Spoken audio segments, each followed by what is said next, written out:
Oke, kita eh, kita mulai ya untuk malam hari ini. Baik, selamat malam, Besti-Besti, teman-teman bidan se-Indonesia. Tadi saya udah ngintip tuh Mas Waldi. Tak intip ternyata ada dari Biak, ada dari Jawa Tengah, Jawa Timur, Sumatera, weh lengkap. Ada dari Bali juga ya. Nah, malam hari ini selamat datang bersama kami dari MCU. Saya Budi Astiandini. Pada malam hari ini saya ditemani Mas Faldi yang membuat kita malam mingguan serasa lebih semangat ini Mas Faldi karena ada cowoknya gitu ya. Ini pesertanya khusus wanita ya. Sudah pasti, Bu. Iya, jadi kalau ada Mas Waldi, ada dunia lain yang membersamai kita. Baik ya. Nah, malam hari ini kita edisinya webinar untuk bedah soal hukum kebidanan dengan tantangan exit exam gitu ya. Wis, apa sih?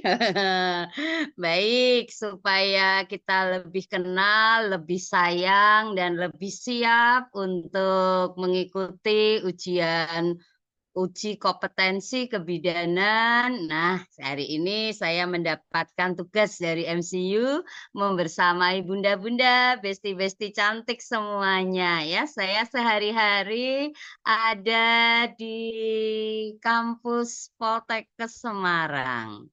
Ya, jadi silakan. Wah, ternyata ada teman saya nih, Eliska.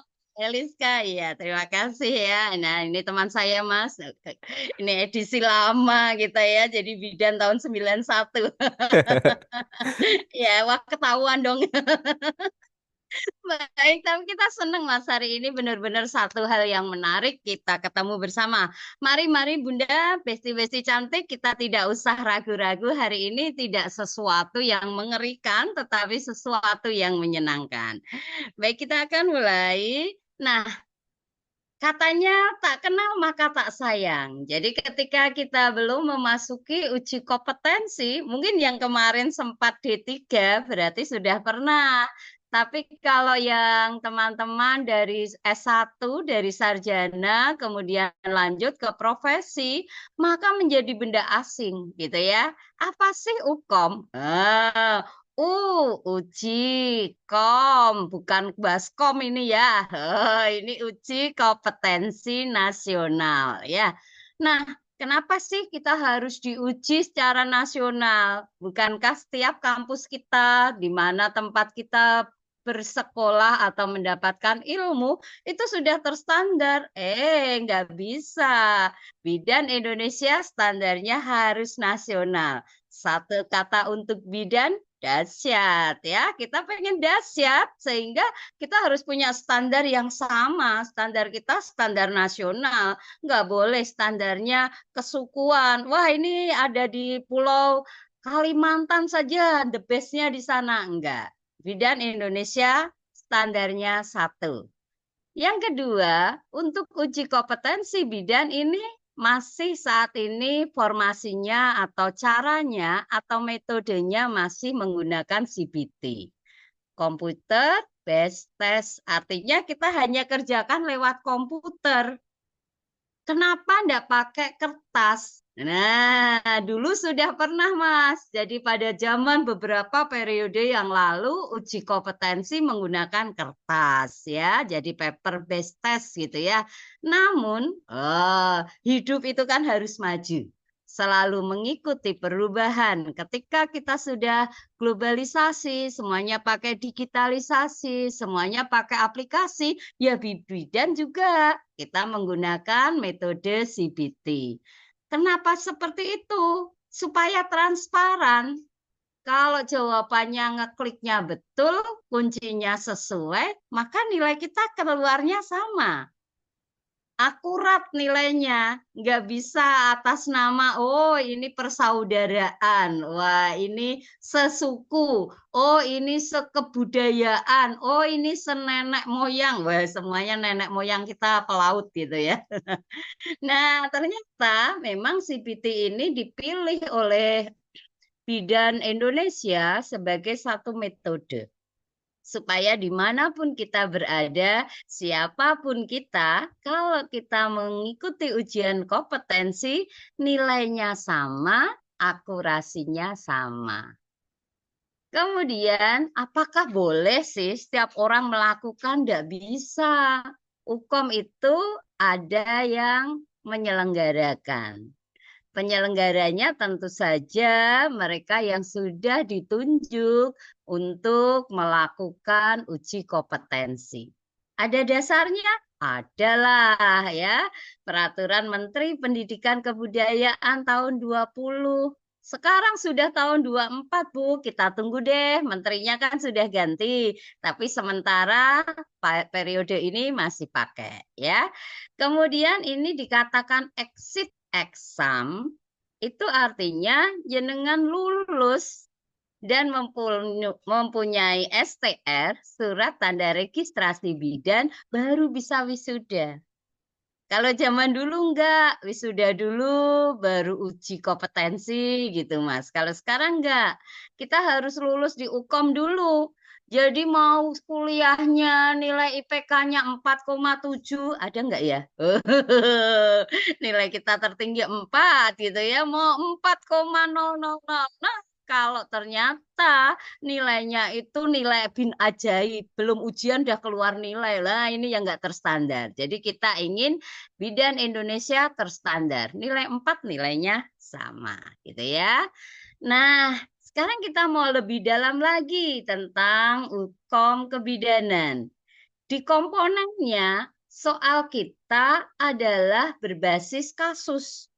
Jadi nanti nggak mungkin ada soal di hukum nggak ada kasusnya.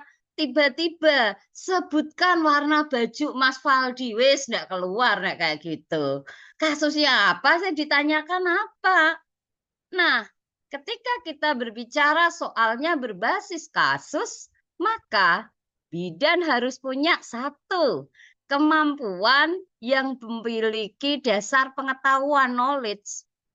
Kalau kita nggak tahu fisiologi, patofisiologi, kemudian farmakologi, peraturan-peraturan pemerintah yang terbaru, mana bisa kita kerjakan itu? Yang kedua, kita harus bisa menganalisis. Kenapa harus menganalisis? Satu kasus itu bisa jawabannya mirip, bisa jawabannya hampir mirip, atau bisa saja soalnya sama, jawabannya berbeda karena clue-nya berbeda. Nah, ini butuh analisis.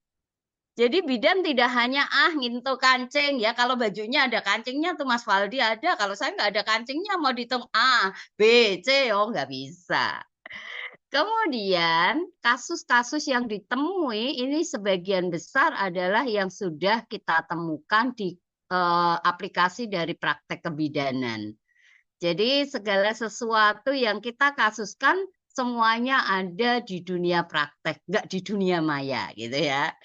Kemudian kenapa sih ada hukum kebidanan? Yang pertama adalah menjamin bahwa yang dikatakan bidan lulus itu kompeten.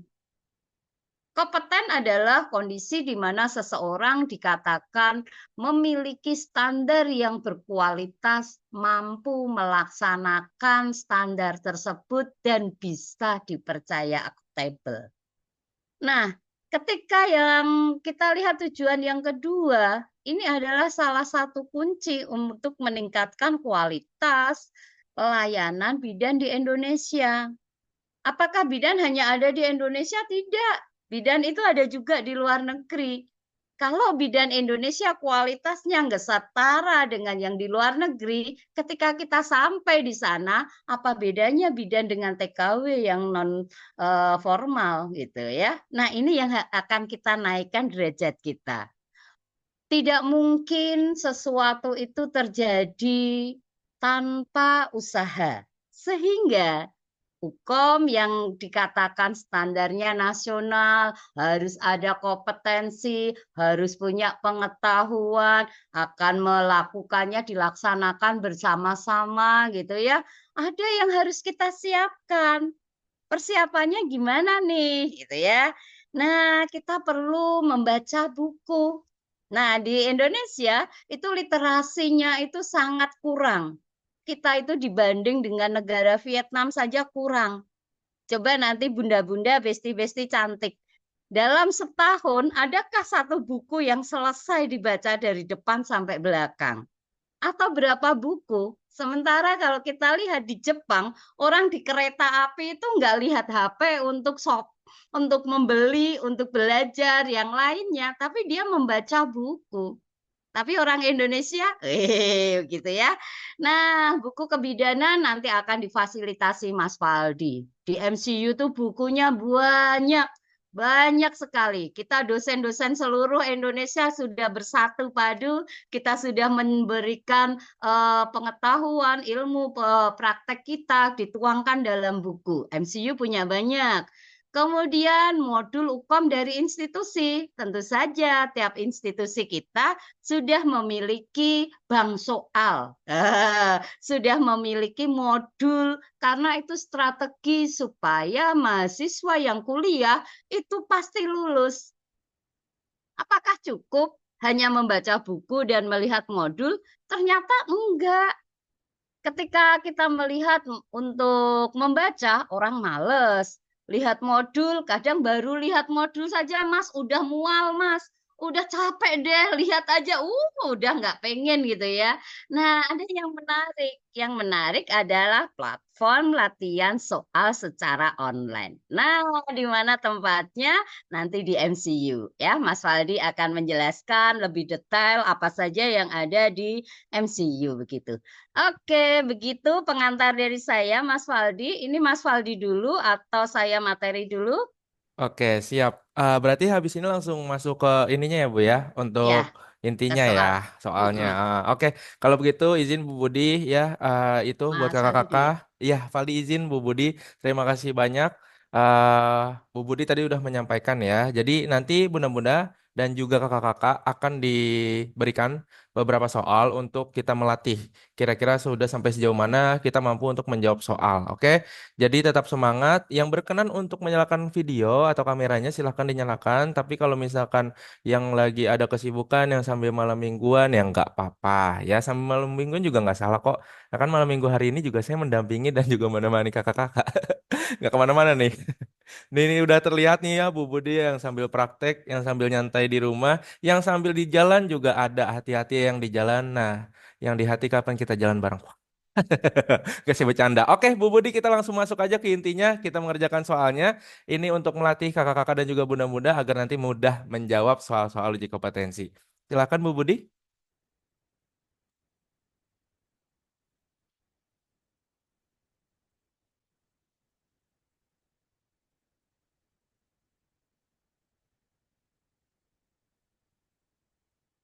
Sambil menunggu Bu Budi, kakak-kakak dan juga teman-teman, ini kita nanti untuk mengerjakan satu soal itu, soal diberikan waktu selama kurang lebih 1 menit, biar nanti kita terbiasa mengerjakan satu soal dalam waktu 1 menit. Yaitu adalah peraturan yang biasa dilakukan atau diberikan oleh tim MCU. Dipersilahkan. Oke, sudah siap? Kita 1 menit dari sekarang apa besok ya? Sekarang, Bu. Baik, sekarang. Ya, silahkan. Ini soal pertama. Silakan 1 menit kita mulai dari sekarang. Kolom chatnya nanti file ditutup dulu. Mudah-mudahan kakak-kakak nanti bisa diberikan jawabannya ketika sudah selesai dari 1 menit ya.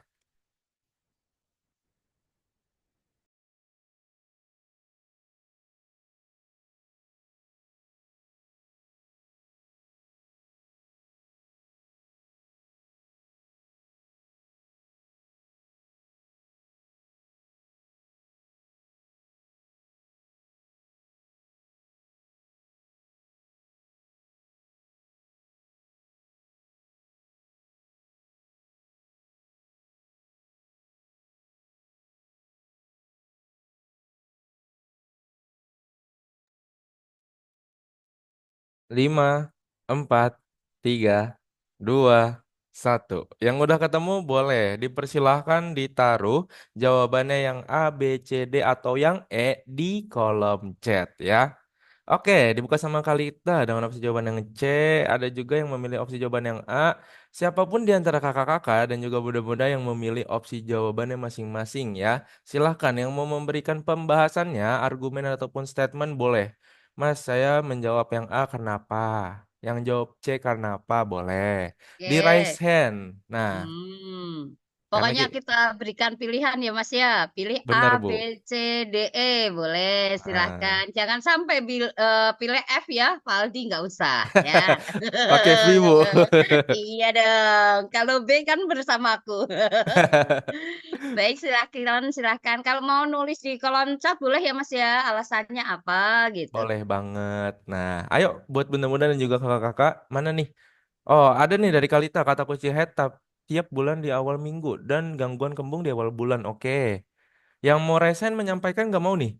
Soalnya kalau misalnya nggak resen nanti nggak bisa aktif untuk mikrofonnya. Nggak ada? Ayo kita di sini diskusi bareng-bareng belajar. Mudah-mudahan kakak-kakak mungkin yang masih merasa masih gimana nih, malu-malu atau gimana nih?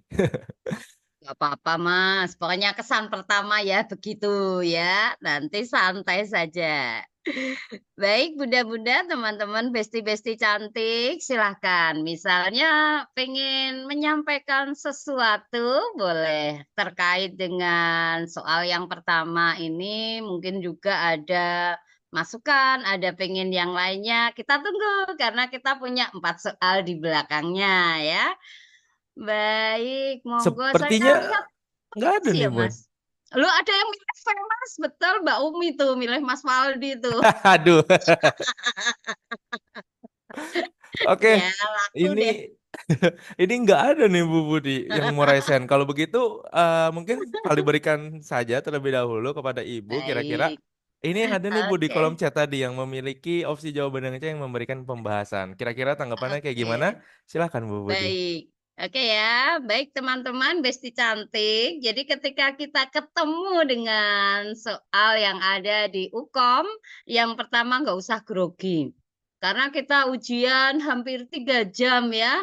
Jadi ketika ada soal yang sulit, loncati saja, lewati dulu. Ketika soal itu mudah, sekali lirik saja sudah jawabannya betul. Apalagi sudah bergabung di MCU ya, kita akan terbiasa. Baik, bunda-bunda, teman-teman besti cantik, yang penting adalah yang pertama kita cari clue-nya dulu, ya. Jadi walaupun banyak kayak gini yang mau dibaca yang mana? Yang dibaca yang ada tanda tanyanya dulu. Apakah jenis gangguan, ya, gangguannya? Dysmenorrhea gangguan enggak, tipoid dan seterusnya. Kemudian kita lihat kasus ya. Kasusnya yang pertama, clue-nya perempuan. Umurnya 16, kemudian kembung. Nah, kemudian kalimat atau clue yang terakhir adalah terjadi setiap minggu pertama. Ya, selain itu mudah cemas dan tidak berkonsentrasi. Apa sih kira-kira? Kalau kita lihat ada kasus remaja datang ke kita nih, ke bidan gitu ya. Dia katakan 4 bulan terakhir nih, saya selalu perutnya kembung, nggak bisa konsentrasi, mudah cemas, dan terjadinya di sekitar awal-awal dia mengalami menstruasi. Apakah atau haid? Apakah itu dysmenorrhea? Apakah kembungnya tipoid? Apakah PMS? Apakah infeksi GE ataukah pubertas tarda? Baik. Nah, kalau yang mau pindah ke lain jawaban boleh. Selamat untuk yang menjawab premenstrual syndrome ya. Namanya saja pre, berarti sebelum menstrual, berarti sebelum haid, sindrom berarti gejala. Gejala yang terjadi sebelum haid terjadi atau sebelum mengalami haid. Sebelumnya itu kapan? Apa sebelumnya setahun? Enggak, setahun ya terlalu lama dong ya. PMS umumnya terjadi 6 sampai 10 hari sebelum haid. Nah, pada kasus ini termasuk kasus yang parah dan kronis, sehingga kalau mau dikategorikan, premenstrual ini masuk ke kondisi dysphoric disorder. Bagaimana tanda gejalanya? Gejalanya terjadi moving atau perubahan dari moodnya. Suasana hatinya kadang-kadang swing, naik, turun ya. Kemudian kecemasannya meningkat, kemudian nggak bisa konsentrasi, sulit tidur, perutnya kembung, nafsu makannya tidak stabil. Kalau premenstruasi belum dalam kondisi parah dan kronis, itu biasanya dia hanya nyeri pada payudara, mual, muntah, tetapi tidak diikuti dengan kecemasan, tidak diikuti dengan kurangnya konsentrasi. Penanganannya tentu saja diberikan beberapa obat untuk mengurangi kembung dan sebagainya. Nah, kalau tadi ada teman-teman yang menjawab A, dysmenorrhea. Dys itu berarti permasalahan saat dia haid. Beda ya, kalau premenstrual syndrome sebelum haid terjadi. Kalau dysmenorrhea, nyerinya masalahnya pada saat haid. Apakah tipoid abdominal tidak disertai kembung? Tanda gejalanya ada kembung, tapi ada nyeri epigastrik dan biasanya lidahnya kotor, putih gitu ya. Bukan karena nggak disapu, Mas, ya, karena warnanya putih ya. Kemudian PMS sudah tadi. Kemudian yang keempat, infeksi gastrointestinal. Ini infeksinya bisa dari mulut sampai ke anus. Bisa stomatitis, bisa gastritis, bisa infeksi pada usus. Nah, kalau pubertas tarda adalah pubertas atau haid yang terjadi setelah usia 16 tahun. Nah, ini kan dia katakan sudah 4 bulan, berarti sudah terjadi. Kalau saat ini dia belum haid, dia masuk pubertas tarda. Oke, bagaimana soal pertama kita bungkus, Mas? Oke, kalau begitu Valdi izin Bu untuk absen dulu dari Oke, kakak-kakak dan siap. teman-teman. Untuk pembahasan nomor yang pertama, gimana?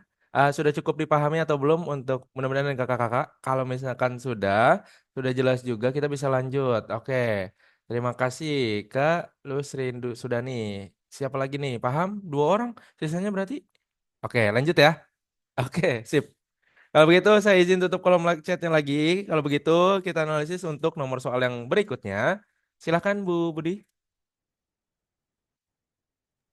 Oke, baik. Kita lanjut ya. Kita masuk soal yang kedua.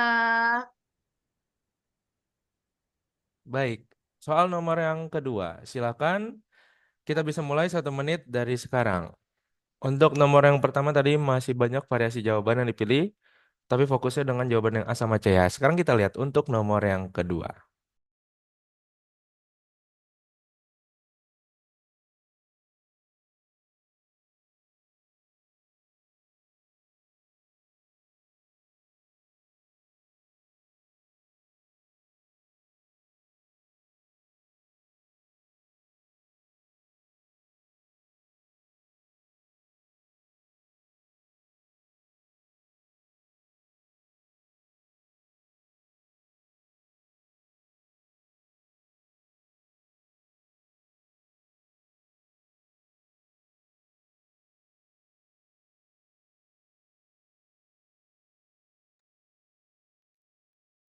5, 4, 3, 2, 1. Silakan yang udah ketemu jawabannya sambil melihat atau menunggu kakak-kakak dan teman-teman yang lain di kolom chat yang mau memberikan statementnya boleh.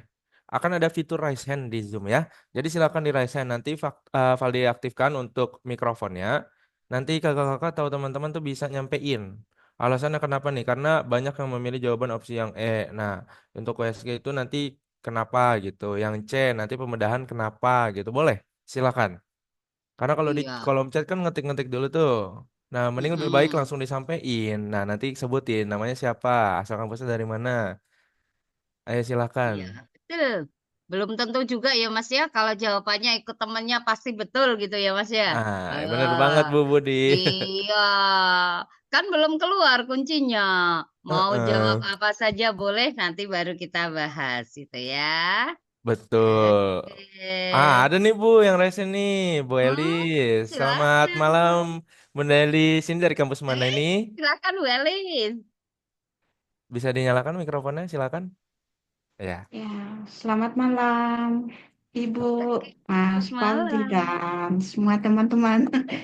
Iya, Ya, di sini izin Bu mm, menjawab saya dari Poltekkes Denpasar. Gitu. Wih, iya. silakan, Welis. Mari Ibu, Ibu pilihnya apa? Kenapa pilih jawaban itu? Ya, saya pilih option E Mhm, untuk kolaborasi dengan spesialis dokter, spesialis mhm. objin, ya, obstetri ginekologi. Di sini kasusnya tentang ginekologi, jadi Iya, perlu penanganan untuk USG intravaginal ya. Jadi oke. untuk mengetahui lebih lanjut Mhm, permasalahan apa yang menyebabkan mhm. terjadinya perdarahan itu dan apa sebabnya. Nah, nanti dokter akan Kenapa enggak A, Bu? ya Kenapa Ibu enggak pilih A? option apa tadi ayah Bu ya. Bu Enggak, Budi, saya punten enggak. nih Bu. Ini slide share, ininya materinya belum ini Bu. Apa Materinya namanya? belum? Belum ke Iya, share Bu. ini kan tadi baru pembahasan, makanya tak tak lepas. Heeh. Maksudnya biar nanti Oh, pesertanya gitu. juga bisa lihat pilihannya Bu. Baik, Heeh. oke, Nah, oke. Baik, ini sudah ya. oke silakan Bu Oh, Welis. kalau EKG kan untuk rekam jantungnya, Bu. Hmm, Jadi oke. tidak spesialistik untuk ke sana, Bu. Dia harus ke Mm-mm. USG transvaginal. Itu, Bu. Oke, Ya, siap. terima kasih. Ya, oke. Terima kasih ya. Baik. Nah, tadi mohon maaf saya tutup supaya kita bisa fokus mendengarkan karena tadi ada satu delay sedikit ya. Nah, Bunda-bunda cantik, terima kasih sudah ada yang mewakili gitu ya. Nah, hari ini kita lihat ternyata apa ya tindakan kita. Kasusnya menarik ketika kasusnya adalah perempuan usia 45 tahun. Berarti dia berada di masa reproduksi yang mana? Silahkan ditulis di kolom chat. Ayo silakan kakak-kakak dan Ya, teman-teman. usia 45 tahun ikut di mana ya? Fase apa ya? Oke, sudah ada yang tulis? Oke, boleh yang lainnya? Oh, premenopause. Oke, iya betul ya. Atau pre atau pra ya. Jadi ini fase-fase di mana menjelang menopause ya. Ketika dia menjelang menopause, datang ke puskesmas, datang ke bidan, datang ke rumah sakit, mesti masalahnya adalah perdarahan, kan gitu ya. Nah, perdarahannya dia karena sudah lama, dalam sebulan itu dia sudah mengalaminya sampai 3 kali 2 bulan ini. Kemudian setelah diinspeksi, darahnya benar-benar ada gumpalan. Nah, sekarang tinggal kita, apakah tindakan kalau ada perdarahan itu yang pertama kali dilakukan di rumah sakit apa? Apakah mau diperiksa EKG dulu? Wah, kan belum tentu ya. Apakah mau di kemo? Ataukah dilakukan pembedahan? Wah, ini pasti ada kasus nih ya. Atau di counter atau di USG transvagina ya. Nah, jadi bunda-bunda besti-besti cantik bahwa dalam soal di UKOM tidak semuanya sulit. Ini adalah gambarannya. Kan ini hal biasa yang sering kita lakukan, yang sering kita lihat di rumah sakit. Ada protapnya, ada urutannya, apa tindakan yang dilakukan, tujuannya apa, kemudian bagaimana prosedurnya, urutannya di mana kemana. Nah, ini yang penting ya. Jadi mungkin nanti soalnya tidak selamanya seperti ini. Ada juga ketika mau menolong persalinan.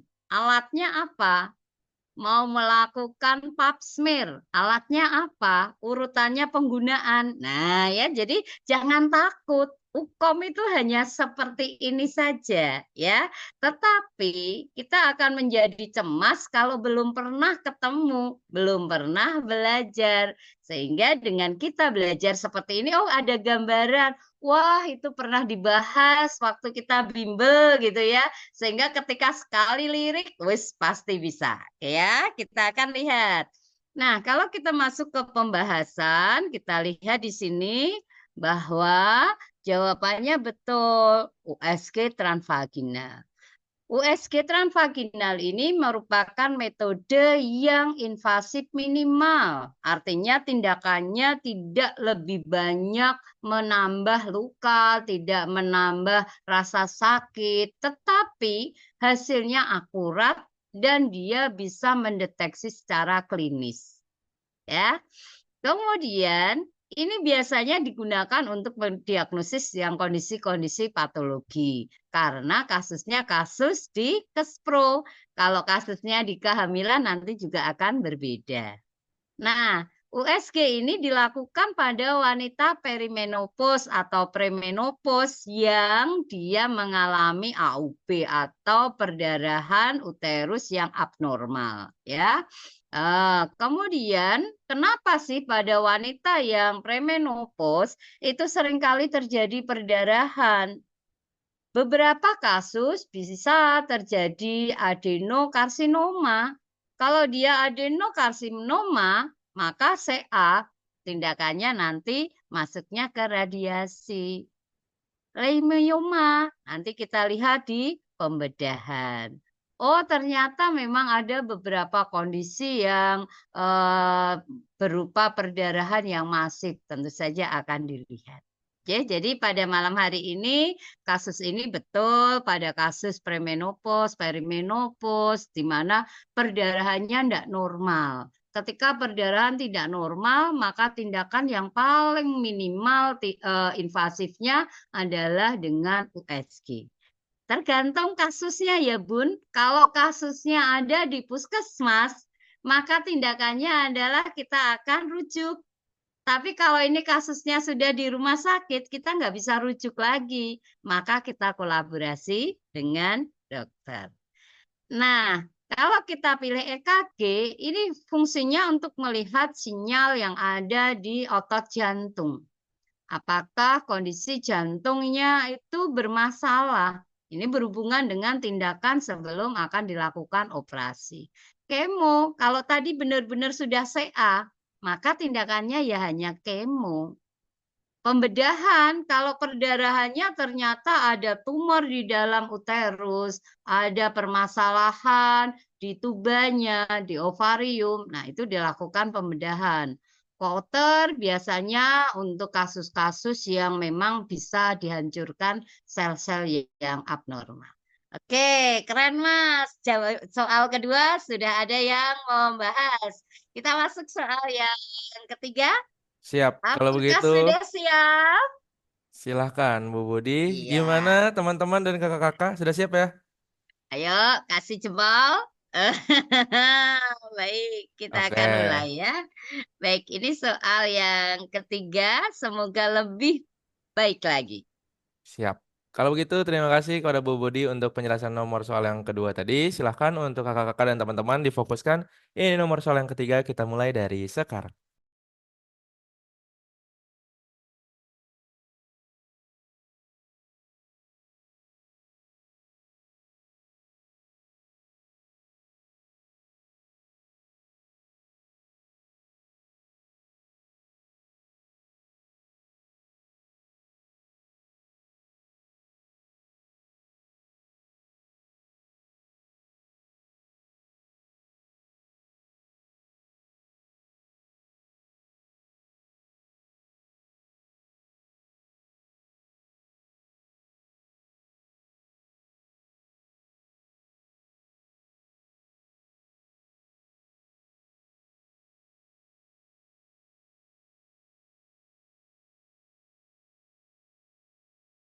Lima, empat, tiga, dua, satu. Oke, sambil di raise hand ya. Tadi udah tuh dari perwakilan dari Bali. Nah, sekarang di sini untuk nomor yang ketiga ada yang memiliki opsi jawaban yang E, yang C. Oke, dua opsi keluar, tiga opsi makin melebar nih. Tadi nomor sebelumnya itu udah kompak ya, satu memiliki satu jawaban walaupun ada beberapa yang memang jawabannya berbeda. Tapi yang nomor tiga ini udah mulai banyak lagi, ada C, ada E. Silakan kakak-kakak teman-teman yang memiliki opsi jawaban yang lain, boleh juga disampaikan ya, Oke. diresen lagi. Oh, ada nih. Iya, Kak keren deh Siva. Mas ya. Iya, Bu, Oh iya, mantap. ih Banyak sekali nih, Bu, mantep. variasinya. Yang penting tuh berani dulu. Masalah nanti jawaban kita lihat kunci Mm-mm. ya Mas ya. Ya Oke. silakan tuh ada dua Mas, mau pilih yang mana? Kak Asya dulu nih. Kak Asya Siva tadi udah menyalakan raise hand terlebih dahulu. Silakan kampusnya dari mana? Kak Asya. Baik, terima kasih. Apakah suara saya sudah terdengar? Mm-mm. Selamat malam. Coba didekatin lagi, Kak, mikrofonnya. Baik, Kak, apakah suara saya sudah terdengar? Oke, silakan. Sudah terdengar? Baik, sebelumnya perkenalkan dulu, saya Asyal Sifar Umrah dari Universitas Pendidikan Ganesha, jurusan D3 Kebidanan. Di sini saya menjawab Mantap. C, genetik, di mana dari hasil anamnesisnya di dalam soal disebutkan dari keluarga besar juga memiliki keluhan yang sama. Jadi saya menjawab C, yaitu genetik, karena ada faktor kemungkinan besar genetik dari keluarganya seperti itu. Terima Sip. kasih.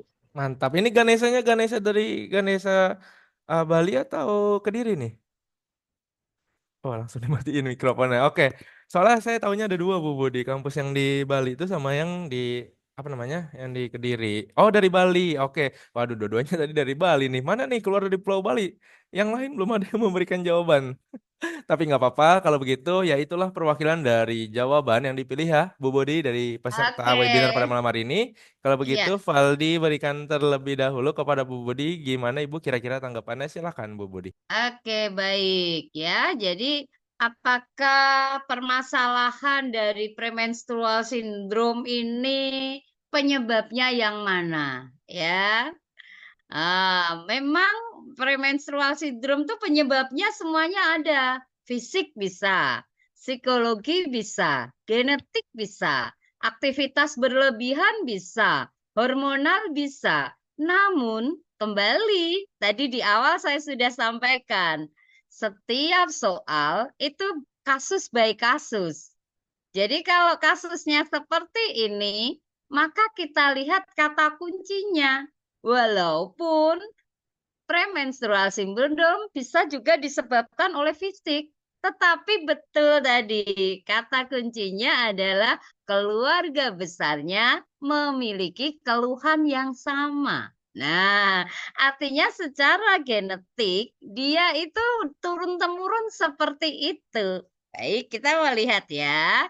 Jadi untuk kata kuncinya di kalimat ini atau soal ini adalah perempuan 16 tahun ya.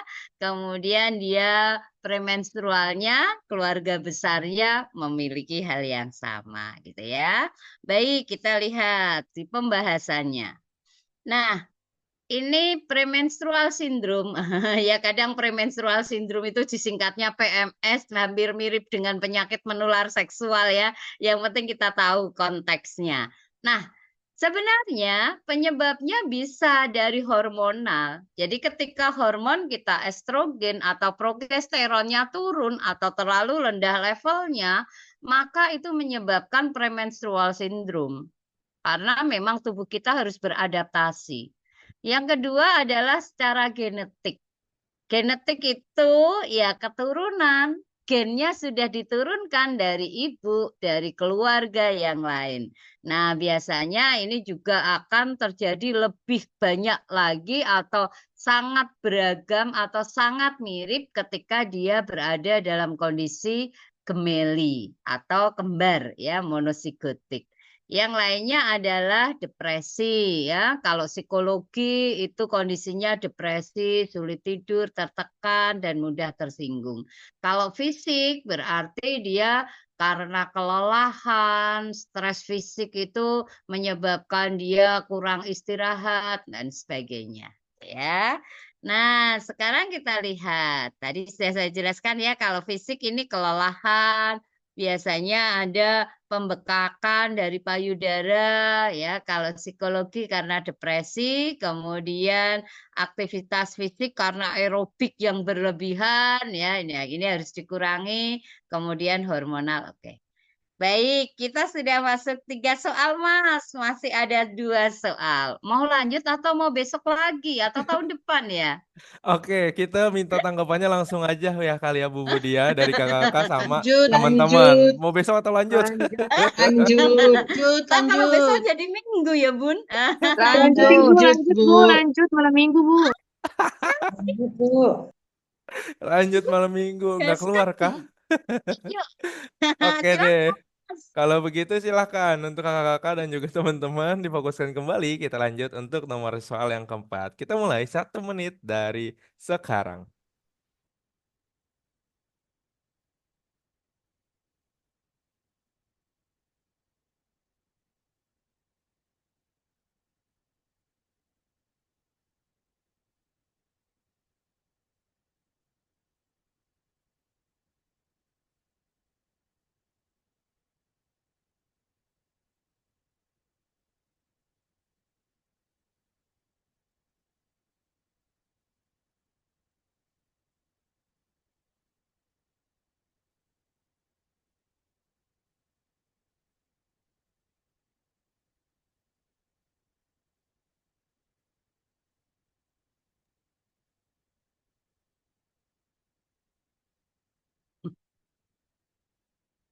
5, 4, 3, 2, 1. Ayo sambil di raise hand. Sambil diberikan jawabannya di kolom chat. Oke, masih banyak lagi variasi. Emang nggak cukup ya kalau satu jawaban ya? Ya, begitulah, Mas. Hidup itu penuh variasi. Hidup Kalau itu penuh pilihan ya. semuanya seragam terus ya ndak jadi belajar nanti ya, Mas ya. Loh, malah aku bingung, Mas. Oke, Nggak ada apa-apa nih. ya. Baik, kalau begitu masing-masing ya memiliki pilihan ya pilihan yang terbaik. Ada juga yang memilih opsi jawaban A, keluar B, keluar D, keluar C. Oke, A, B, C, D. Kalau begitu yang Mhm. ada juga ya udah Ya, limanya lengkap. dipilih. Pokoknya hari ini paket lengkap laku semua nih, Mas. A sampai Pak, E gitu ya. Ibu BTW anyway Baswe nggak perlu ngomongin paket lengkap Bu. Ini saya jadi lapar. Tenang, Mas. Malam minggu, Mas. Oh ya oke. Sip kalau Ya, begitu. adakah yang mau resen? Ayo. Yang mau resen ayo, yang mau memberikan jawabannya silahkan. Mana nih? Adakah? Oh, ada nih dari. Oh, ada dong. Pasti ada dengan kita kok ya. Ayo, Oke. Kakak Linda cantik. Ya Linda dari kampus mana? Selamat malam. Selamat malam, Kak. Selamat malam, Bu. Salam. Iya. Saya Selamat malam. ya, saya dari Medan kah? kampus Deli Usada Deli Tua. Saya Mhm. profesi kebidanan non-rek. Jadi saya di sini soal nomor 4, perempuan umur 18 tahun datang ke TPMB Mhm. dengan keluhan keluaran cairan dan rasa panas saat buang air kecil. 3 hari yang lalu melakukan seks bebas dengan kakak kelasnya. Tensi 130/90, nadi 80, suhu 38,4 derajat Celcius, pernapasan 22, habis 11. Apakah diagnosis yang tepat pada kasus tersebut? Di sini bidan menjelaskan tentang penyakit menular seksual. Terdapat suhunya demam 38,4 derajat Celcius dan rasa panas saat buang air kecil. Jadi jawaban saya yaitu B, HIV/AIDS karena itu termasuk penyakit menular seksual. Oke, Oke, sip. mantap. Terima kasih, Kak.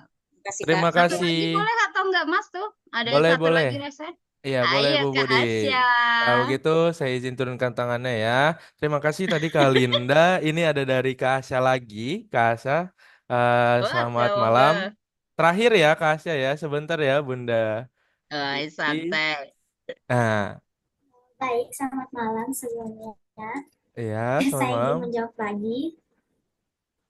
Tapi Jawaban yang di dipilih. sini saya sedikit ragu sebenarnya sama jawaban saya. Hmm? Jadi dari soal yang diberikan, di mana apakah diagnosis yang tepat pada kasus tersebut, di sini bidan menjelaskan adanya penyakit menular seksual. Kemudian ada dari kasus disebutkan adanya keluar cairan dan rasa panas pada saat BAK. Nah, keluar cairan dan rasa panas saat BAK ini termasuk penyebab atau ciri khas dari penyakit gonore. Jadi saya jawab C. Oke. Ada 2 opsi jawaban Bu Budi yang sudah disampaikan. Oke. Terima kasih Kak Sipa juga Mantap sama Kak ya. Linda tadi ya. Dari Oke. Medan sama Bagi dari yang belum, nggak Denpasar. apa-apa ya, Bu. Nanti kita masih ada soal satu lagi. Kita kasih waktu ya, Mas ya. Siap, silakan Bu Budi. Untuk soal nomor yang Baik. keempat, kira-kira yang mana Bu jawaban yang paling tepat? Silakan. Oke, jawabannya adalah GO ya. Jadi, baik ya. Walaupun HIV/AIDS juga termasuk penyakit menular seksual, dia ditularkan lewat hubungan seks. Nah, masalahnya saja penyakit menular seksual ya, jadi menularnya lewat hubungan seksual ya. Tapi ketika kita dapat soal, nah yang pertama harus kita lihat ciri khasnya. Keputihan, hijau, kekuningan. Ini adalah bentuk dari manifestasi infeksi. Makanya tadi ada suhunya 38 ya, warnanya kehijauan, kekuningan manifestasi dari pes ya. Kemudian perasaan nyeri saat buang air kecil. Nah, ini benar karena infeksinya ada di uretra dan ini akan lebih parah kalau terjadi pada pria. Jadi GO tidak hanya pada wanita ya. Nah, selanjutnya nanti adalah nyeri pada perut atau perut bagian bawah gitu ya. Karena memang adanya di daerah uretra. Uretra itu kan vesika urinaria itu di bawahnya ya. Kemudian hal yang lain yang bisa dilihat ketika GO ada pembesaran getah bening. Jadi getah bening di daerah selakang, di daerah yang dekat dengan lokasi infeksi, dia bisa terjadi pembengkakan. Ciri khas yang lainnya adalah ada perdarahan di luar siklus haid. Coba kita lihat sedikit tadi ya. Rasa panas saat PAK ya. Jadi itu yang menjadi ciri khasnya, kemudian keluar cairan saat itu ya. Baik. Nah, kalau kita mau lihat penyebabnya, sipilis itu disebabkan oleh Treponema pallidum. Kalau HIV AIDS, nanti HIV berlanjut ke AIDS ya, namanya saja human papilloma ya. Kemudian GO, ini penyebabnya Neisseria gonorrhoeae. Jadi kalau punya pacar, terus suatu saat pengen punya anak, perempuan jangan kasih Neisseria gitu ya. Wih, namanya keren, siapa putrinya? Neisseria. Oh, ternyata belakangnya gonorrhoeae deh. Kemudian Trichomonas itu penyebabnya protozoa, kalau kandidiasis penyebabnya jamur.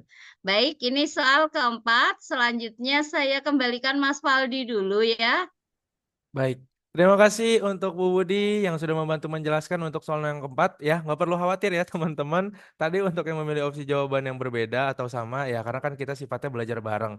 Tapi kembali lagi, Valdi mau izin mengingatkan, kenapa sih Mas kalau memang webinar MCU itu setiap diadakan membahas soal, karena memang biar terbiasa buat kakak-kakak sama teman-teman. Alasannya simple kok. Satu, mungkin kakak-kakak atau bunda-bunda yang sebelumnya pernah di D3 atau di S1 ya, atau dari teman-teman yang sekarang juga ada dari D3, kan pernah tuh ya UTS UAS, pasti kan ngerasain. Mungkin juga nantinya akan melaksanakan yang namanya tryout nasional. Biasanya tryout nasional itu diadakan sama kampus, dan beberapa yang Valdi sudah ambil informasinya, karena kan beberapa belakangan kemarin sudah ke beberapa kampus ya. Survei itu membuktikan sekitar 1 atau sampai 2 bulan sebelum pelaksanaan UKOM itu diikutsertakan untuk tryout. Nah, pertanyaan Valdi gampang. Coba Valdi mau benar-benar sama kakak-kakak mungkin dibantu dijawab. Pada saat UTS UAS yang pernah dirasakan, yang pernah dikerjakan, kira-kira soalnya dikasih atau enggak buat bahan belajar? Enggak. Nah, ada lagi? Mungkin ada yang pernah dikasih dari kampus? Coba dijawabnya dengan kompak, dengan suara. Dikasih atau tidak? Enggak. Tidak. Tidak dikasih. Tidak. Nggak dikasih kan? Kalau misalkan Valdi Iya dong. sampaikan gimana bahasanya itu terkait tips ya. Ini bukan bermaksud untuk menggurui ya, bukan bermaksud untuk menggurui atau pengen so tahu, tapi Valdi mohon izin sama kakak sama bunda-bunda, mau nggak kalau Valdi memberikan informasi terkait tips bagaimana kita bisa untuk belajar dengan efektif. Mau nggak? Mau. Mau. Mau, Mas. Oke, sip. Kalau begitu Valdi izin ya untuk Valdi memberikan sedikit bagaimana sih kalau misalkan kita bisa untuk belajar itu dengan efektif. Contoh, tadi bunda-bunda sama kakak-kakak itu mengerjakan beberapa ini ya, untuk soal. Nah, ini Valdi izin untuk coret-coret terlebih dahulu deh, biar enak, biar gampang. Kalau seandainya bunda-bunda sama kakak-kakak mengerjakan, ini kan nanti akan diberikan 5 soal ya. 5 soal yang akan diberikan itu, nanti bunda-bunda sama kakak-kakak eh, menjawab dari 5 soal itu, benar berapa, salah berapa. Itu kan biasanya yang apa namanya, yang biasa dikerjakan. Nah, kalau misalkan seandainya bunda-bunda sama kakak-kakak merasa, oh ternyata dari 5 soal yang saya kerjakan ini, baru benar 5 soal. Baru benar 4 soal. 4 soal yang dikerjakan itu benar, berarti kan kita tinggal hitung aja, 180 soal. 180 soal kalau misalkan kita mau konsisten ngerjain sehari 5, sehari 5, sehari 5, sehari 5. Ya, sehari 5 berarti membutuhkan 180 soal dibagi, sebentar ini kemana-mana ini jadinya. Oke, 180 soal dibagi 4. Dibagi 5 soal. Berarti kan kita membutuhkan sekitar 36 hari. Ya, 36 hari ini, satu harinya kita kerjain aja 5 soal. Ya, 5 soal yang benar dikerjakan itu sekitar 3 soal. Ya, hitunglah selama 36 hari, ya, satu hari ngerjain 5 soal. Dari 5 soal tersebut kita benar 3. 3 soal dikali 36. Berarti totalnya ada sebanyak 108 ya. 108 soal benar dikerjakan. Pertanyaannya, kakak-kakak sama teman-teman. Menurut kakak-kakak sama teman-teman, kalau seandainya benar 108 soal dari 180, kompeten atau tidak? Kompeten. Kompeten. Kompeten. Lagi? Kompeten atau tidak? Kompeten, Bang. Kompeten. Amin. Ya, insya Allah bisa kompeten. Itu kalau misalkan mau konsisten, ya. Nanti masih ada satu soal lagi. Dan kalau misalkan seandainya kita di satu hari mengerjakan 5 soal, tapi yang kita benar dari 5 soal itu hanya 2 soal. Hanya 2 soal berarti dikalikan sebanyak 36 hari. Kalau kita bisa konsisten. Ya, berarti hanya ada sebanyak 72 soal benar dikerjakan. Kira-kira kompeten atau tidak? Kalau misalkan 72 dari 180 soal. Tidak. Tidak. Tidak. Oke, sudah terjawab sendiri kan? Bunda-bunda dan kakak-kakak, itulah alasan kenapa hari ini atau setiap webinar itu dari MCU memaksa untuk kakak-kakak sama bunda-bunda itu mengerjakan 5 soal. Jadi biar terbiasa dan bisa juga menghitung ataupun mendapatkan referensi soal tambahan. Kayak gitu ya. Jadi, kalau misalkan seandainya bunda-bunda dan kakak-kakak merasa, oh iya benar juga UTS UAS kita nggak dikasih soal. Kalau misalkan dikasih dari pihak lembaga, ya manapun itu, selagi memang bisa dipertanggungjawabkan dan dosennya jelas, ambil soalnya, manfaatkan. Walaupun dikasih 5, dikasih 2, dikasih 10, ikutin. Mas, kalau misalkan mau ikutin bimbingannya, kalau lembaga juga ada bimbingannya, boleh nggak? Boleh, silakan. Walaupun dari setiap kampus juga udah pasti ada bimbingannya, tapi kembali lagi, itu belum tentu secara intens. Nah, itu biasanya diberikan ya Hamin 3 bulan, Hamin 2 bulan, dan itu pun paling 1 minggu hanya ada 2 atau sampai 3 pertemuan. Ya, dan itu pun juga nanti fokusnya beda lagi. Jangan selalu mengandalkan dosen, ya kakak-kakak sama teman-teman, karena dosen itu juga pasti punya kesibukannya masing-masing. Kalau misalkan dosen nggak bisa dibawa pulang, kita ngecaca juga nggak enak. Ya kalau misalkan ada dari lembaga lain, silakan kalau bisa diikutin. Contohnya mau ikut sama MCU, MCU ada bimbingannya via Zoom online. Kalau dirasanya bermanfaat, ikut. Tapi kalau merasa, ya udah deh dari kampus aja nungguin, ya silahkan. Karena yang menentukan hasilnya nanti itu adalah kakak-kakak sama bunda-bunda sendiri, ya bukan orang lain. Karena uji kompetensi nggak kenal bestie, nggak kenal saudara, nggak kenal pacar, nggak kenal siapa orang tua ataupun kerabatnya teman-teman. Semuanya secara mandiri, secara masing-masing. Oke?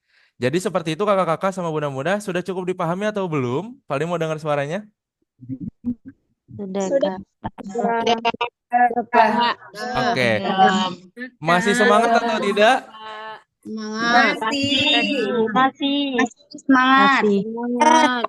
Sip, Sudah. kalau masih semangat, terakhir Valdi sampaikan yang tadi Valdi sedikit bahas ya, Yang sudah sedikit Valdi bahas, itu kalau misalkan di antara sama kakak-kakak dan juga teman-teman, ada yang mau ikut bimbingannya silahkan. Valdi berikan di kolom chat, nanti kakak-kakak sama bunda-bunda bisa lebih lanjut bertanya, kalau mau nanya sama Valdi boleh, kalau mau nanya sama yang ada tertera di kolom chat untuk informasi selanjutnya juga boleh ya. Nanti di akhir sesi ini akan Valdi bantu jelaskan. Kalau ada yang mau lebih lanjut ditanya-tanya, boleh silakan kita adakan sesi tanya jawab ya. Itu sudah diberikan di kolom chat. Silakan mudah-mudahan sama kakak-kakak di copy paste dulu. Nanti kalau sudah kita akan adakan sesi tanya jawab di akhir. Oke, kalau begitu Valdi izin kepada Bu Budi. Silakan Ibu kita bisa lanjut ke soal berikutnya. Baik ya, masih semangat ya, ya ngantuk biasa. Namanya juga malam minggu itu perlu ngantuk juga gitu ya. Nah, yang punya kopi silahkan. Yang punya jajan saya juga sudah persediaan tuh. Banyak persediaannya. Cemilan ya sambil nyemil. Pokoknya iya Mas, kalau bidan tuh nggak bisa belajar cuma duduk ya, minimal ada yang masuk. Tetap semangat. Baik, kita akan ketemu. Ini adalah soal terakhir, tetapi bukan pertemuan yang terakhir ya Mas ya. Karena selama bunda-bunda, besti-besti cantik mau bergabung bersama MCU, pasti ada saatnya kita bertemu lagi. Tentu saja dalam suasana yang lebih seru lagi dengan berbagai soal yang akan dibahas lebih detail lagi. Apakah sudah siap? Nah, kita akan masuk soal terakhir. Silahkan. Silakan untuk mudah-mudahan kakak-kakak kita mulai untuk soal yang kelima. 1 menit dari sekarang. Mhm.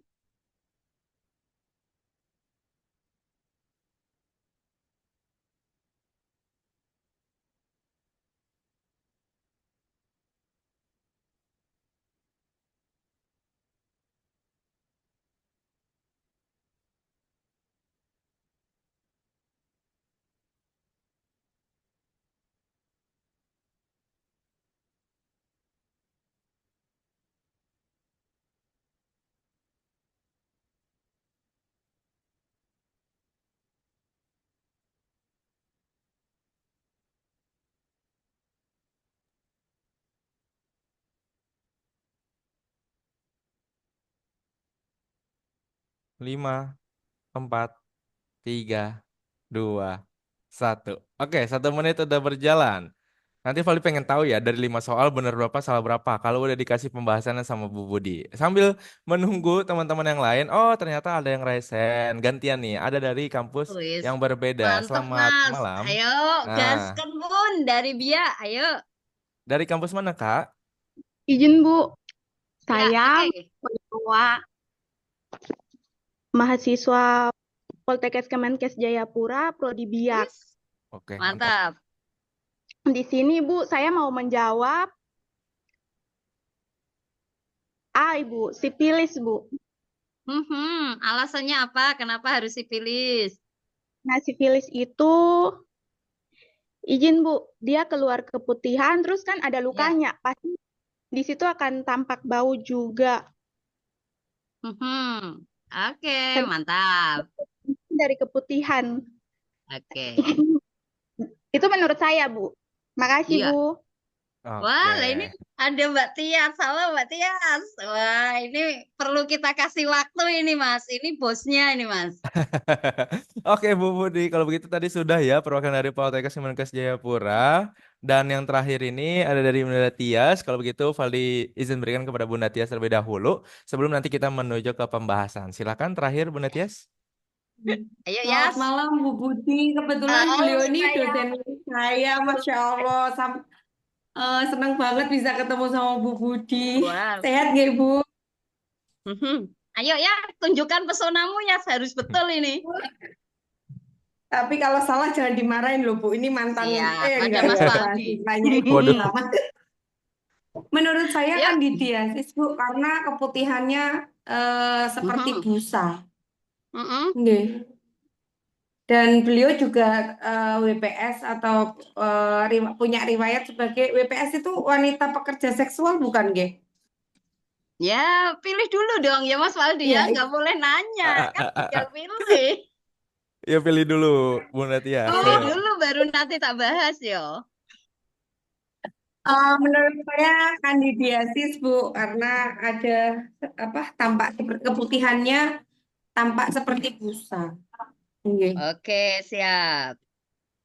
Sudah? Oh iya, dari kampus Baik. mana, Bu Natia? Oh Kampus. iya, dari kampus mana tuh? Kenalin dulu. Oh iya. Nama saya Tias dari kampus UNKH Semarang. Karya Usada ya? Ya, enggak. Oke, kalau Iya. begitu terima kasih Bu Natia. Saya izin mute kembali. Dan itulah nomor soal yang kelima Bu Budi. Kira-kira jawabannya apa? Dan inilah. Ternyata Silakan Bu jawabannya Budi. salah. Ya, enggak apa-apa. Namanya belajar. Jadi mau jawab apa saja boleh, Mas, ya. Tapi tentu saja saya harus membuat semuanya menjadi terang benderang, ya. Kasusnya adalah trikomonas. Kalau tadi sifilis, gonore beda. Sama-sama dia nyeri kalau buang air kecil, tapi beda dong ya. Kita harus lihat dulu kasus per kasus. Yang pertama, kalau trikomonas itu menyebabkan trikomonas vaginalis itu awalnya karena berganti pasangan. Kasusnya tadi adalah dia wanita penjajah seksual. Nah, ya, sehingga dia berganti pasangan. Kemudian yang khas adalah keputihannya berbusa. Kalau tadi GO, dia keputihannya berwarna kehijauan gitu ya. Beda lagi dengan sifilis. Nanti kalau sifilis arahnya ke primer, sekunder, tersier. Biasanya soalnya ke sana. Obatnya, nah ini bidan-bidan tuh udah hafal Mas, penyakit apa, obatnya apa. Apalagi kita yang sudah, wes sekali lihat saja udah tahu ini penyakitnya apa. Hanya ketika berada di kasus, kadang-kadang jadi ragu. Padahal kalau ketemu pasien sebenarnya itu bidan udah tahu, oh ini dari aromanya, oh ini dari keluhannya, oh ini dari data objeknya udah ketahuan. Nah, ini yang perlu kita runcingkan kemampuannya untuk membidik jawaban, Mas. Ketika kita ingin meruncingkan jawabannya itu supaya sekali bidik betul, itu perlu latihan. Latihan lebih banyak tentu saja akan memberikan hasil yang baik ya. Nah, trikomonas ini juga berbahaya karena dia menyebabkan BBLR dan prematuritas. Nanti kadang soalnya sama-sama tentang trikomonas, yang ditanyakan adalah dampaknya. Bisa juga sama-sama trikomonas yang ditanyakan terapinya. Bisa juga yang ditanyakan gejala. Ya, jadi satu kasus itu bisa jadi beberapa soal. Yang penting lihat clue-nya, lihat kasusnya, kemudian pastikan pilihan yang kita pilih adalah yang terbaik. Nah, kalau sifilis itu menyebabkan abortus, HIV/AIDS, penurunan imunitas kematian, GO, infertil dan epididymistis. Kalau laki-laki, trikomonas sudah, kandidiasis ini menyebar ke organ yang lain. Wah, tak terasa, ternyata kita sudah di ujung ya. Baik, ini quote dari saya, gagal adalah langkah awal menuju sukses. Tapi persiapan yang matang adalah cara terbaik untuk menghindari kegagalan. Mas, saya satu pantun dulu deh. Weh, Boleh ya. Bu Budi, silakan. Ramai orang membeli jamu. Cakep. Di bawah saya salah. Di bawah pokok cuaca redup. Cakep. Bersungguh-sungguh mencari ilmu, ilmu dicari, penyuluh hidup. Saya Budi Astiandini, terima kasih. Semoga kita semua bersama MCU akan kompeten dan besti-besti teman-teman, kita melepas rindu malam minggu hari ini ya. Dan saya berharap dimanapun Anda berada, kita satu kata untuk bidan dahsyat bersama MCU, nanti kompeten bersama. Terima kasih Amin. Mas, saya izin tutup. Ya, oke. Terima kasih Bu Budi. Kalau begitu, izin untuk bunda-bunda dan kakak-kakak kita nyalakan kamera terlebih dahulu. Link absen akan file diberikan setelah ini dan kita masuk untuk sesi tanya jawab ya. Kalau begitu, silakan selamat malam kepada Mas Gufron untuk perwakilan dari tim MCU selaku operator. Boleh dibantu Mas Gufron untuk diarahkan Bunda-Bunda dan juga kakak-kakak ini untuk bagaimana nih gayanya kira-kira dokumentasi pada malam hari ini. Silakan. Oke, baik. Selamat malam semuanya. Ayo, keluarkan senyum terbaik bunda-bunda semua dan teman-teman semuanya. Ayo, silakan dinyalakan kameranya terlebih dahulu. Kita akan foto bersama-sama ya. Oke, kita tunggu dulu nih Mas Aldia. Nah, ini kelihatan semua nih yang dinyalain kameranya kelihatan. Oke, baik. Langsung aja, bebas dulu. 3, 2, 1. Oke, gaya 2 C. Ya, C. Ini C itu kompeten. Semoga nanti yang 2025 di awal semuanya nanti kita akan meraih predikat kompeten. Amin. Oke, baik. 3, 2. Ini gimana? 3, 2, 1. Oke, baik. Satu lagi deh biar 3. Bebas, bebas. 3, 2, 1. Oke, baik. Udah, terima kasih. Oke, terima kasih untuk Mas Gufron. Kalau begitu, Bu Budi, mungkin ada yang ingin disampaikan kembali. Silahkan Ibu, file diberikan kepada Bu Budi. Kalau misalkan mau pamitan juga sama teman-teman peserta webinar pada malam hari ini. Silahkan Ibu. Oke, terima kasih untuk malam minggu yang ceria di penghujung bulan November. Semoga ketika kita masuk bulan Desember menjadi Desember ceria bagi Amin. teman-teman yang akan memasuki UKOM. Masih lama juga harus persiapan, tetapi satu langkah yang pasti tadi, persiapan lebih baik untuk menghindarkan kegagalan. Tetap semangat, saya mohon maaf. Nanti kalau masih ada yang ingin disampaikan, sharing silahkan ke Mas Waldi. Mau ada pesan khusus silahkan ke Mas Waldi. Terima kasih semuanya. Sampai jumpa lagi. Saya izin live ya. Terima kasih, terima kasih. Siap. Terima kasih Bu Budi. Terima kasih, Bu. Nah, ayo teman-teman kakak-kakak ya tadi pengen ini ya apa namanya ngucapin terima kasih Bu Budi bareng-bareng tapi udah keluar Bu Budinya. Oke, kalau begitu untuk benar-benar kakak-kakak dipersilakan jika memang ada yang ingin ditanyakan perlu dikonfirmasi terkait informasi terkait uji kompetensi ataupun memang kegiatan webinarnya dari MCU dan juga bimbingannya. Silakan kita buka sesi tanya jawab pada malam hari ini. Ini sambil file diberikan ya untuk link presensinya. Nanti bisa sambil di absen. Kalau misalkan ada yang bilang, Mas, saya udah ikut semalam. Saya udah ikut tapi saya nggak dapat apa namanya sertifikat. Jangan salahin saya. Karena ini linknya, link untuk absensi itu diberikan hanya untuk di dalam Zoom. Nggak bisa atau nggak boleh di kolom di WA gitu ya. Oke, silakan mudah-mudahan kakak-kakak ada yang ingin disampaikan atau ditanyakan boleh sambil file di share Kak, untuk izin bertanya. silakan ini dengan Saya Lita Larasati dari Universitas Medika Suherman. silakan Kalita. Ingin bertanya Kak, untuk di MCU ada buku nggak ya? Karena kebetulan saya juga sudah ikut bimbel dan lagi ikutan bimbel di Oke, siap. MCU juga. Oke, siap. Terima kasih Kalita. Kalita dari home base D3 atau profesi? Profesi Kak. Oke, untuk buku Nah, profesi. untuk minggu ini kan lagi tryout di MCU ya, kebetulan boleh ikutan juga.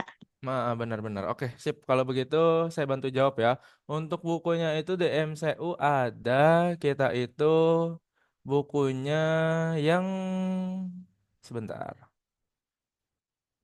Ada bukunya. Nanti boleh di ini aja, di Japri aja, boleh ke saya, ke Mas Luki atau melalui marketplace juga boleh. Itu bukunya yang ini. Yup, ini versi terbaru tahun 2024. Ini bulan Oktober. Ini untuk latihan soal uji kompetensi yang profesi bidan. Kalau yang D3 bidan bukunya juga ada ya sebenarnya, tapi stok kita terbatas. Kalau nggak salah tinggal 10 dan itu nggak akan cetak lagi. Yang kalau D3 bidan. Kalau yang profesi silahkan ini nanti boleh dikonfirmasi aja. Ini versi yang terbaru. Itu keluar tahun 2024 akhir tahun ini ya. Ini kita udah cetakan kedua karena cetakan yang pertama itu 1000 cetak dan itu udah habis. Mungkin seperti itu Kalita. Sudah terjawab ya? Iya, baik Kak. Untuk Ah, buku kebidanannya ada nggak ya Kak? Yang bukan untuk hukumnya gitu, khusus kayak materi-materi kebidanan gitu untuk keseluruhan. Oh, kalau untuk materi kita nggak bisa Kak. Kita nggak ada stoknya. Jadi karena memang itu hasil karya dari tim dosennya MCU dan kita hanya menyediakan yaitu yang berisi buku latihan soal uji kompetensi. Kalau materi itu biasanya dikasih dari masing-masing dosen MCU yang ada di institusinya gitu. Kalau misalkan ada pemesanan ya itu langsung sama dosennya sendiri. Tapi kalau langsung ke kita, itu kita nggak ada stoknya. Kayak gitu Kalita. Oke, terima kasih, Kak. Oke, sama-sama. Oh, dari Bunda Tias ya, ada yang mau ditanyakan? Bunda, silakan. Mau tanya nih, Mm-mm. absennya kok ya Kenapa absen ya?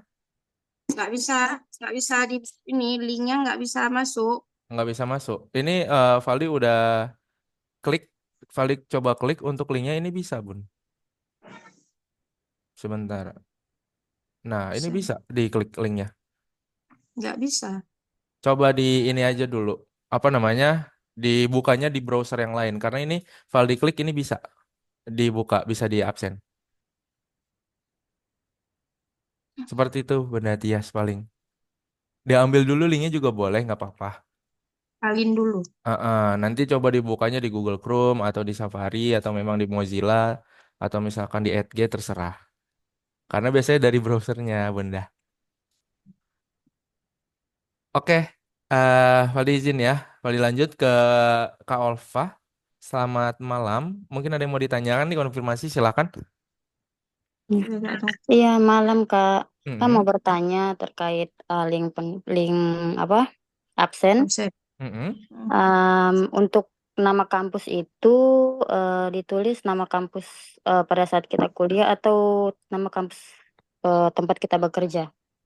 Nama kampus untuk tempat bekerja boleh, tempat kuliah juga boleh, nggak apa-apa, Bunda. Jadi dibebaskan gitu. Kalau misalkan memang sekarang lagi lanjut studi gitu ya, masih lanjut studi itu boleh dituliskan. Tapi kalau misalkan memang nggak lagi lanjut studi, tapi lagi berhome base untuk mengajar atau misalkan lagi bekerja di sana, itu boleh juga nggak apa-apa.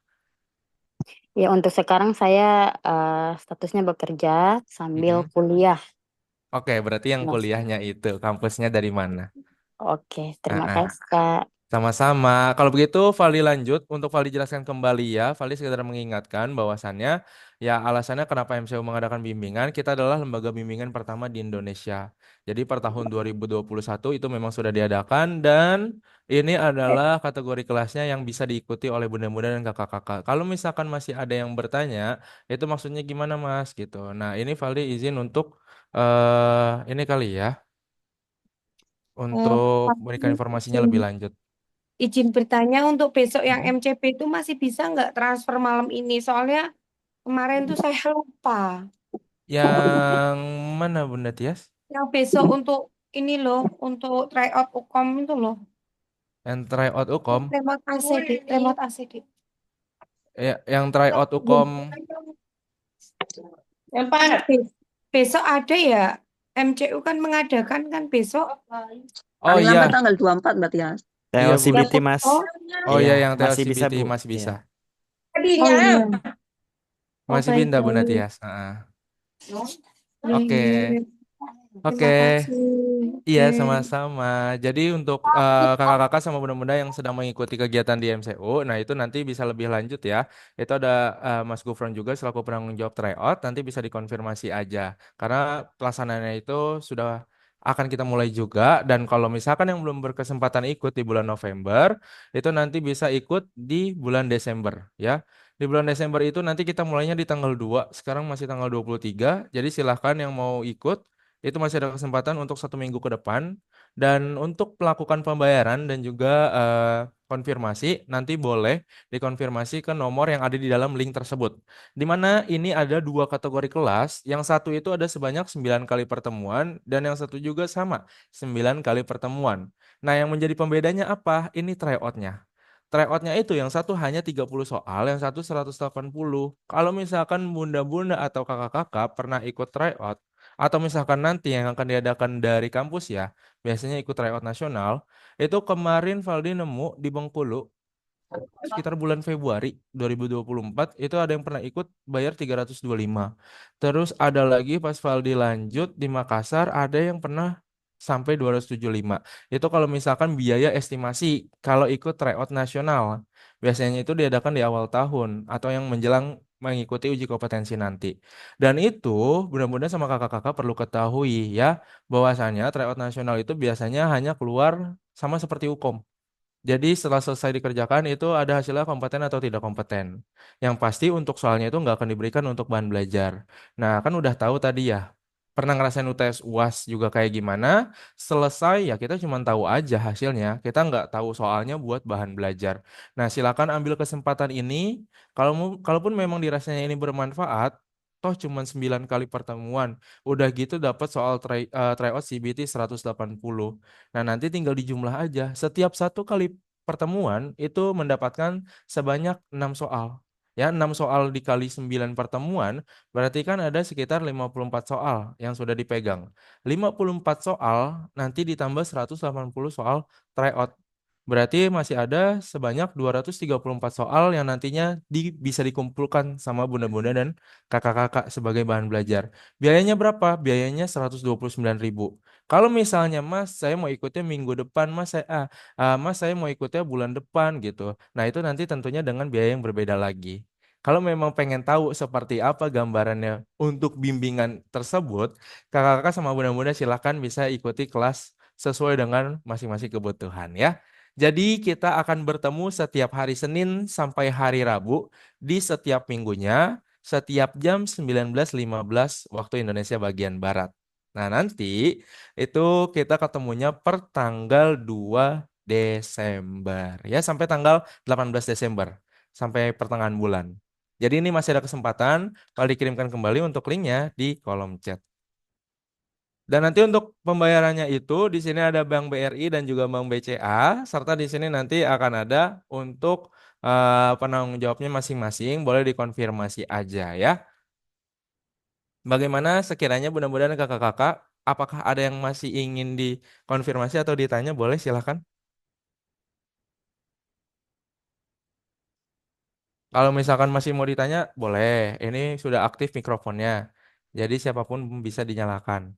Tapi kalau misalkan ada yang merasanya sudah cukup, boleh juga dibantu di kolom chat. Sudah cukup Mas, sudah cukup gitu. Biar nanti Valdi juga tahu, mudah-mudahan kakak-kakak juga berarti sudah memahami informasi yang Valdi sampaikan. Malam Mas Paldi. Iya, selamat malam Bunda Uli, Maaf silakan. matikan apa kamera ya Mas.